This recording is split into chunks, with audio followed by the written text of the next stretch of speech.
Hey, good evening, guys. KB5 MIQ Big Boy.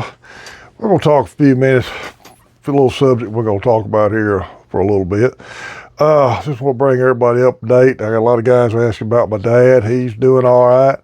He moved to a rest home local Monday and seems to be enjoying it and adjusting to it. Actually, he sounds more upbeat than he sounded in several months. But he was not going to be able to stay by himself. So we went ahead and made that decision. Hey, old Ham Radio Cat finally coming here to join us. Me and him made the decision together. I did not force him to go to the rest home. I've had people ask me if I've done that, and I did not. This was more his decision. We just looked at the options, and honestly, he had been talking about going to a rest home before he fell.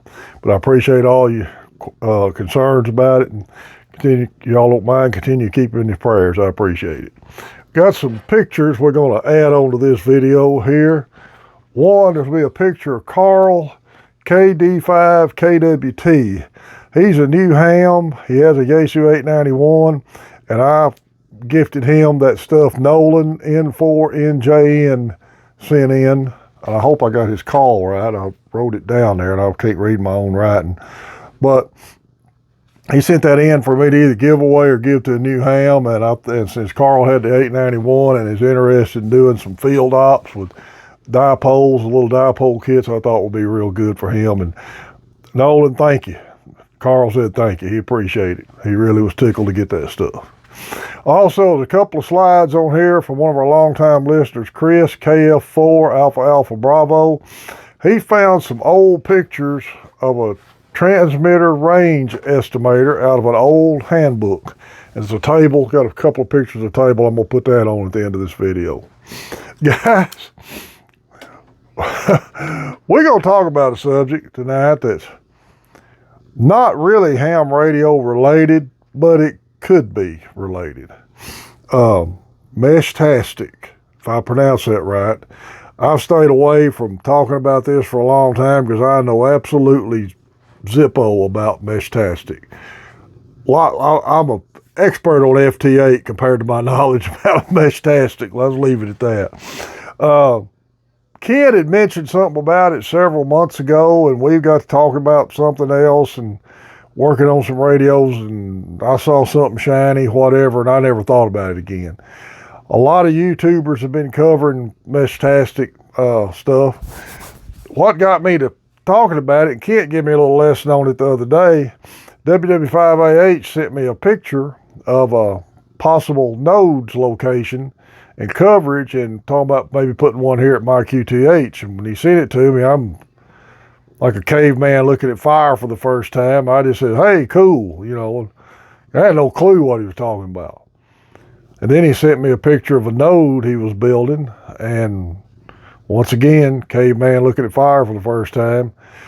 I said, oh, okay, that's cool. And I didn't want to tell him I was too stupid not to understand what he's talking about. Well, I took the HW101 over to Kent's yesterday. Matter of fact, he's going to start going through it for me. Tim had already cleaned all the sockets and switches and tested all the tubes, replaced a couple of tubes, but the signal's stopping somewhere in it, and Tim's signal generator wasn't working, so Kent's going to put a signal generator on it, see if we can figure out where the received signal's stopping at. But I said, hey, Kent, give me a quick intel dump on what MESHTASTIC is. Adam sending me stuff. I'm seeing a lot of people about it. I have no idea.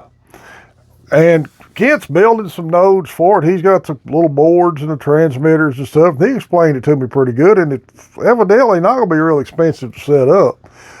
But it's a encrypted messaging service, text message that are encrypted in the lower 900 megacycles, kilomegahertz parts of the band that's out of the ham band.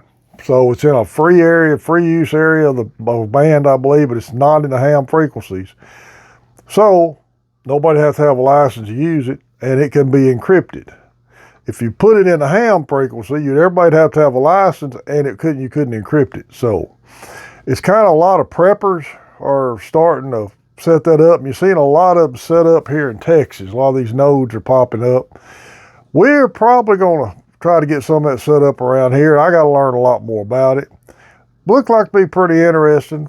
Now, how can everybody say, big boy, why are you talking about that? They ain't got nothing to do with ham radio. You're right. But it might be a good gateway to get some of these techie guys that are maybe just wanting to be preppers. And I've had a lot of preppers talking to me about ham radio. Get them interested and get them on in, get their license. Because I've said this before, I'll say it again. If you're going to be a prepper and you want to use ham radio, and a lot of them say, well, I bought this radio and I've already put it in a Faraday bag and I've got it back put up. Well, okay. Hey, that's your business. What I've always said, if you don't know how to use it, when the zombies are coming down your street or whatever disaster you're prepping for hits, that ain't the time to try to learn how to use your radio.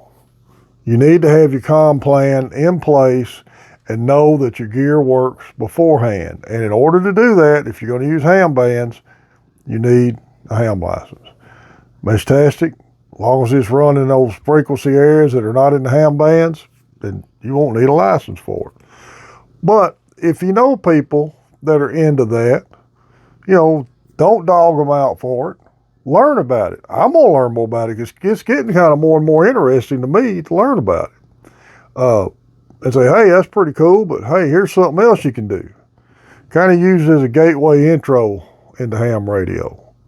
And the more I learn about it, maybe I can get Kent and I can shoot some video of some of the stuff he's building next time I'm over there, and we'll talk about it a little more. Doesn't sound to me like it's going to be a real hard thing to get set up once the nodes get set up. And it kind of reminded me of old school packet, except it does everything automatically. The nodes will connect to each other automatically. And it's encrypted. So, hey, something to think about. Another part of the technology that we got access to. And it could be something good that we use as a tool to draw people into ham radio. Just my thoughts on the subject. Shout out to KI5 TKY Tim. He got my 101, all tubes tested, cleaned, all the sockets cleaned, the wafer switches all cleaned, and we got as far as we could with Tim. I'm fixing to take this amp to him probably next week. He's gonna get him started on that. I'll watch. Probably if I've got time, but we're going to get it to Tim, let him start on it. Kent's got my 101, and I'm sure he'll have good luck with it. We'll be doing a video on that here pretty quick and get it on the air. I got the final okay from my wife, and now that my life is starting to slow down a little bit where I'm not constantly running back and forth with Dad, probably going to start on the new shack build. Probably next week, start getting the furniture moved out of the room, get the room totally emptied out and cleaned out. Then I'm going to start building my tables in there. I got to run a 220 circuit, power circuit back there to it because this amp's wired on 220. And Kent told me it would perform better on 220, or 240, I mean. It's old. They're going to refer to it as 220, but I'll run a 240 circuit back there. I got some circuits on my back porch I may try to pick up. I may actually run another 120 volt dedicated back there to give me a little more room. This redneck mansion just got 15 amp circuits. I haven't had any trouble at all in here, but it may give me a little more breathing room to have a little extra electricity back there. Guys, remember Main Trading Company in Paris, Texas. They've got their end of the year sales going on right now. Like I say every week, these videos, sign up for Richard's emails. If you don't sign up for his emails, you won't get the alerts and the coupon codes that'll save you some money. And if you call the store and you heard about it here, be sure you tell them you heard it on Big Boy's YouTube channel. We're 1,742 subscribers. Guys, I appreciate it. Enjoy doing this for y'all, and No Ham Radio Cat gets a kick out of it too. This is KB5 MIQ Big Boy 73.